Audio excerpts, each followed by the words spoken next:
Well, now you're probably saying, John, I agree. It's an indisputable fact that the disciples believed they saw Jesus.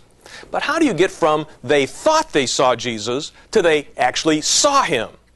Well, as a skeptic, Dr. Habermas had to wrestle with this question himself. And here's what he discovered. Now, as I said, I imagine a lot of people are listening. They're saying, I'll grant you that. The disciples believed they saw Jesus. How do you get from thought they saw to they saw? And let me say in a nutshell, and let me give you an illustration of where I'm going. The fact that they thought they saw the risen Jesus is important for two reasons. Those half dozen facts I asked for and evidenced before, those facts tell me, number one, naturalistic theories don't work. They believed they saw the risen Jesus. But some people say they saw hallucinations. We saw, using only those half dozen facts, hallucinations don't work. So on the one hand, they thought they saw the risen Jesus. People make up what-ifs scenarios. They don't work. Naturalistic theories fail. But the second reason that they believe they saw Jesus turns into they saw Jesus is because those same half dozen facts that everybody admits includes a lot of good evidences that they really saw him, like their life was changed. It was a central proclamation. How do you get Paul on board? How do you get James on board? Every one of them agreed it was something they saw. Now, let me tell you a little story that might help to drive this home. What does Christianity have that none of these other religions have? Jim Jones' followers believed he was the Messiah. They were wrong. David Koresh likewise. Hale-Bopp Comet people, they believed the UFO was coming for them. Anybody can be wrong about beliefs. Let me tell you something that was different about the disciples. They didn't just say, Jesus is the Messiah and he was raised from the dead. Their central claim was, we saw him. Paul said if Christ had not been raised from the dead, after just giving a list of the appearances, 1 Corinthians 15, then our faith is vain.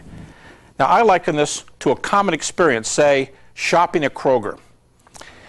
If we went to Kroger, and I saw you last night, I might remember a conversation we had, and I said, remember we were talking about the spinach? Now, what if a bunch of our buddies happened to be there? Then we kept running into each other throughout the store, and one time, 2 of us saw you. One time, just me. Another time, there are 5 of us. And let's just say for a pair, let's say on one occasion, 11 or 12 saw you in Kroger's. Now, that would be pretty hard for you to claim, you didn't see me in Kroger last night, especially if I have the guys around me who said, oh, come on, we saw you in Kroger last night, saw you singly, saw you at 2s and 3s, and we saw you in a group. The disciples were not only claiming, I believe his claims that he's the Son of God. I believe God vindicated him by raising him. I believe he was raised. Some of these claims don't sound a lot different on the surface than what other people have believed, but the disciples added something else. I saw you, I touched you, it was a mundane experience. When you appeared, I was shocked, but once you appeared, the Gospels say he ate, he walked, he cooked a shore lunch. I mean, he's doing normal things. And that's the Kroger experience. Now, what would happen if I saw you in Kroger, and we saw you singly, and in pairs, and 5, and 10. And Paul says 1 time 500. Well, that's not going to work at Kroger. But the point is, when you see somebody there, you're sure when you see in groups. But what if I was at your funeral last week? What if I was at your funeral last week, and tonight I saw you in Kroger? And all my buddies saw you in Kroger too. How much evidence would it take to convince somebody that we saw you? The more the merrier. 2 heads are better than 1. We all have all kinds of sayings for this, but the point is, I could be convinced of 2 things. I saw a body in the casket. Ivan reached over and touched you, and you were dead.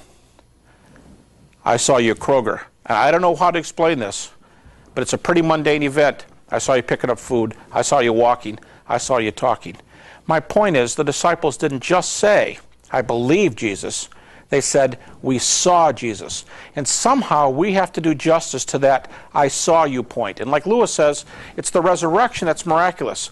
The walking and talking and shore lunch and so on, those are normal events, what you've been raised. And Kroger is a normal event. If I saw you last week, I see you in Kroger today, you know what? I'll remember that for the rest of my life. And every time I doubt, I'll go to my buddies and they say, hey, we're there with you. We saw you there. And I think that is what we're dealing with. Yes, the disciples believed. They believed Jesus was raised.